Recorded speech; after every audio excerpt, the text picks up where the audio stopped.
hrozně nejde. Už nebudu házet battle flipy. Půjdu ven za kamarádama.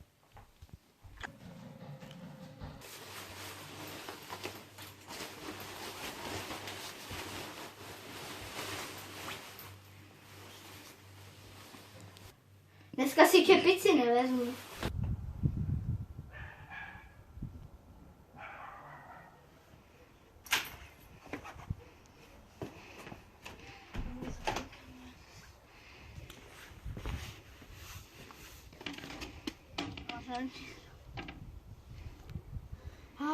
Zamčeno, tak já proklíknu.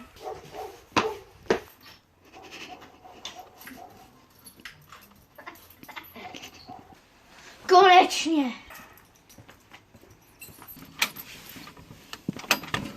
Tak jak to?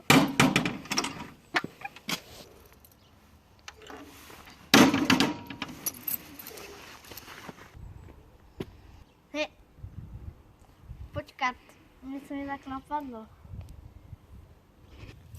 Půjdu za Gryffiндorem.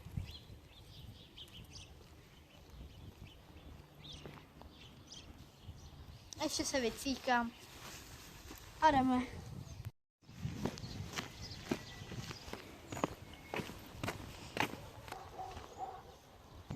Hele, tak tamhle za rohem někde bydlí ten kámo.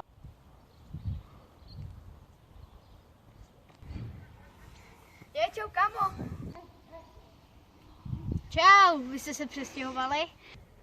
No, v podstatě jo, tak trochu. Jdeme něco podniknout? Jo, můžeme něco podniknout, proč ne? Můžeme jít třeba k tobě domů. No, víš, to by asi úplně nefungovalo. Víš, no, my tam máme v podstatě jenom gauč, postel a zahradu. No, já jsem se divil, že stolik zhubnul. No, tak dík. No, tak ale co v tom případě podnikneme? No, mohli bychom být venku na krásném zdoušku. Ale nebo...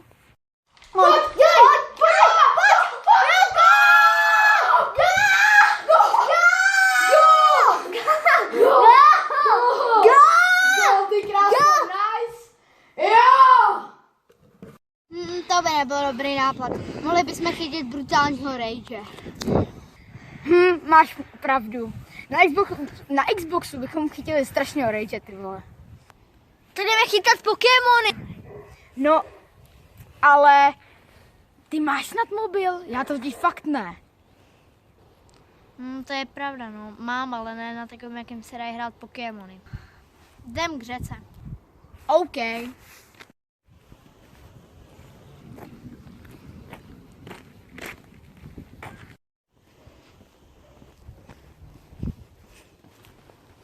Hej kámo, za chvilku tam budem.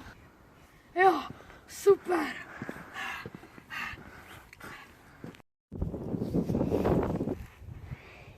Už jsme tady? Ano, jsme tady. Jo, už jsme tady. A počkat, co tady? Tak to jsem nedomyslel. No, tak to jsi dobře podělal, Šimone. Hele! Co je? Les? Co je na něm tak zajímavýho? No, ty jsi na to přece zapomněl? Teď v lese bývá Slenderman. Kámo, ale ty nevíš, že Slenderman neexistuje? To si jenom myslíš. Ano, máš pravdu, tvé, co budem dělat? Třeba slíkat se a běhat, ale můžeš začít. No, víš co, měli jsme jít asi fakt na ten Xbox. To máš pravdu.